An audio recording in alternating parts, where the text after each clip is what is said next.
Hello, I am doctor Vishwas Madan and I am a gum specialist. And आज आपसे मैं बात करूंगा गम डिजीज़ के बारे में। गम डिजीज़ को पायरिया भी बोला जाता है इंडिया में, और ये इंडिया में बहुत ही कॉमन डिजीज़ है। इस वजह से काफ़ी पेशेंट्स हमारे पास आते हैं जो हमें कहते हैं कि एवरीडे मॉर्निंग उठने की वजह से ब्रश करने के टाइम पे इनके गम्स में से ब्लीडिंग होता है।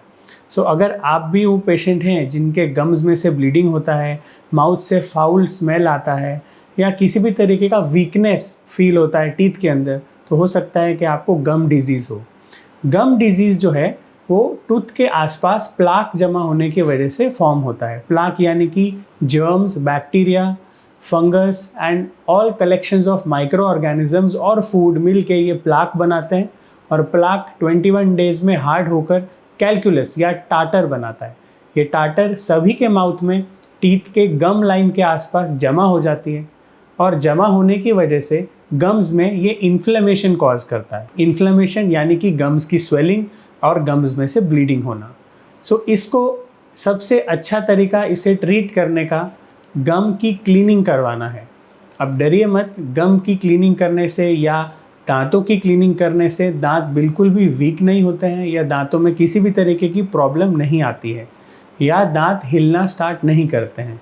जनरली टाटर कलेक्ट होने की वजह से दांत का जो रूट का पार्ट है उसमें इन्फेक्शन हो जाता है और वो वीक होने लगता है। जब हमारे दांतों के मसूड़े या गम्स वीक होने लगते हैं तो दांतों के अंदर से ब्लीडिंग आना बहुत कॉमन हो जाता है। दांतों के अंदर गैप्स बन जाना, दांत की अननेसेसरी मूवमेंट होना। अगर आपने नोटिस किया है कि दांत पहले 10 साल पहले आपके दांतों में बिल्कुल गैप्स नहीं थे, और एज एज इज़ प्रोग्रेसिंग आपके दांतों में गैप्स बनना स्टार्ट हो गया है, तो इसका एक मेन रीज़न हो सकता है कि आपको गम डिजीज़ है। अब गम डिजीज़ को ट्रीट करने के लिए बहुत ही इम्पॉर्टेंट है कि हम अच्छे से दिन में 2 बार कि दोनों दांतों के बीच में फ्लॉस या इंटरडेंटल ब्रश की मदद से हम दांतों के बीच में क्लीन करें, गम्स को क्लीन करें, और अपने डेंटिस्ट के पास एवरी 6 मंथ्स जाके एक प्रोफेशनल क्लीनिंग करवाएं।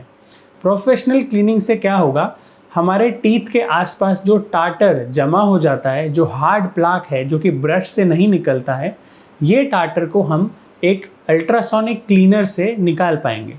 अल्ट्रासोनिक क्लीनर बेसिकली टीथ के ऊपर माइल्ड वाइब्रेशंस क्रिएट करके ये टाटर को निकालता है। ये अल्ट्रासोनिक क्लीनर ड्रिल से बहुत अलग होता है। ये ड्रिल नहीं है, ये किसी भी तरीके का होल या टीथ को ग्राइंड करने वाली मशीन नहीं है, इसलिए इससे घबराने की कोई ज़रूरत नहीं है। इससे दांतों को कोई हार्म नहीं होता। अब क्लीनिंग करने के बाद टीथ का सरफेस तो बहुत साफ़ हो जाता है, लेकिन कई लोगों में टीथ के साथ साथ गम्स के अंदर भी इन्फेक्शन चली गई है, जिससे गम डिजीज़ बढ़ जाती है। इस इन्फेक्शन को क्लीन करने के लिए आजकल हम आइवरी डेंटल क्लिनिक में लेज़र का यूज़ करके इस ट्रीटमेंट को पूरा करते हैं। लेज़र यूज़ करने की वजह से टीथ के आसपास का टाटर तो ज़रूर निकलता है, साथ साइड बाय साइड उसके आसपास के जो गम्स हैं उसमें एक प्रोसीजर किया जाता है जिसे लेनैप प्रोसीजर बोलते हैं। लेनैप यानी कि laser assisted new attachment procedure. हम चाहते हैं कि हमारे गम्स हमारे टीथ के ऊपर अच्छे से बंधे रहें, वीक ना फील हों, स्ट्रांगली टीथ और गम्स के बीच में कोई भी गैप ना हो, और वो स्ट्रांगली हमारे टीथ के आसपास अच्छे से जकड़े रहें। इसको पूरा करता है एक लेज़र ट्रीटमेंट। लेज़र से टीथ और गम्स के अंदर के सरफेस में ये लेज़र का बीम जाने की वजह से अच्छे से जर्म्स पूरे निकल जाते हैं, और ये एक बहुत ही अच्छा ट्रीटमेंट मोडालिटी है गम्स को डिसइंफेक्ट करने का। जब गम्स को जेंटली लेज़र से डिसइंफेक्ट किया जाता है तो उसके अंदर के जर्म्स कंप्लीटली चले जाते हैं और गम्स फिर से हेल्दी हो जाते हैं। एवरी पेशेंट मे रिक्वायर 2, 3 और 4 sittings of this laser gum cleaning. इस लेज़र गम क्लीनिंग करने के बाद आप देखेंगे कि आपके टीथ में से कंप्लीटली ब्लीडिंग बंद हो गई है, गम्स हेल्दी हो गए हैं।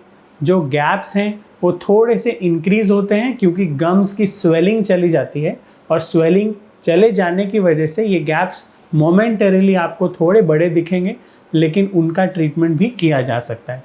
गैप्स का ट्रीटमेंट करने के लिए हम दांतों को मूव करके पास में ला सकते हैं ताकि गैप्स बंद हो जाएं, या दांतों के अंदर आसपास फिलिंग्स की जा सकते हैं जिससे ये गैप्स कम हो जाएं। अब गम डिजीज़ पूरी तरह जाने के लिए कभी कभी हमें, अगर गम डिजीज़ ज़्यादा इन्फेक्टेड है, अगर गम्स में इन्फेक्शन काफ़ी ज़्यादा चला गया है अंदर तक, रूट्स तक, तो हमें गम्स को ओपन करके गम्स को अंदर से क्लीन करना पड़ता है। इस प्रोसीजर को बोला जाता है flap surgery and bone grafting. अब ये फ्लैप सर्जरी बहुत ही हेल्पफुल नेचर की है अगर आपको गम डिजीज़ है जो बहुत ज़्यादा सिवियर है। अगर आप बहुत कम एज के हैं, जैसे कि 30 to 40 एज के हैं, और आपके गम्स में से बहुत महीनों से ब्लीडिंग हो रहा है, या आपके कुछ दांत मूव कर रहे हैं, जैसे कि फ्रंट लोअर टीथ अगर आपके मूव कर रहे हैं, तो ये फ्लैप सर्जरी बहुत ही कंफर्टेबल एंड बहुत ही इफ़ेक्टिव ट्रीटमेंट मोडालिटी होगा आपके ये मोबिलिटी को, ये टूथ मोबिलिटी को कम करने के लिए एंड गम डिजीज़ को पूरी तरह एलिमिनेट करने के लिए। सो आई होप ये वीडियो आपको हेल्प करेगा ये समझने के लिए कि गम डिजीज़ क्यों होता है और गम डिजीज़ के क्या क्या ट्रीटमेंट्स हैं। सबसे इजी ट्रीटमेंट है गम डिजीज़ के लिए क्लीनिंग, यानी कि लेज़र क्लीनिंग या टीथ का अल्ट्रासोनिक क्लीनिंग। सेकेंड ट्रीटमेंट है गम्स के अंदर ओपन करके फ्लैप सर्जरी करना और बोन ग्राफ्टिंग करना।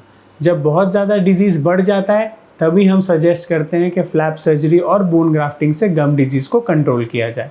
काफ़ी ज़्यादा केसेस हमने देखे हैं जिसमें हम teeth cleaning and laser gum cleaning से गम डिजीज़ को कम्प्लीटली एलिमिनेट कर सकते हैं। अब ये समझना ज़रूरी है कि gum disease just like diabetes एक डिजीज़ है जिसे हम कंट्रोल में ला सकते हैं, हम कम्प्लीटली एलिमिनेट नहीं कर सकते, क्योंकि कुछ लोगों के गम्स की टेंडेंसी होती है ब्लीड करना, कुछ लोगों के गम्स इम्यूनिटी इतना स्ट्रॉन्ग नहीं होता है, इसलिए थोड़ा सा प्लाक, फूड या टार्टर डेवलप होने की वजह से उनके गम्स में से ब्लीडिंग हो सकती है।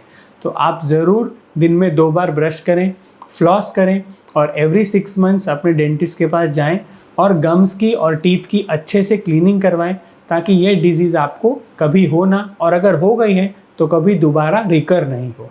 Thank you very much.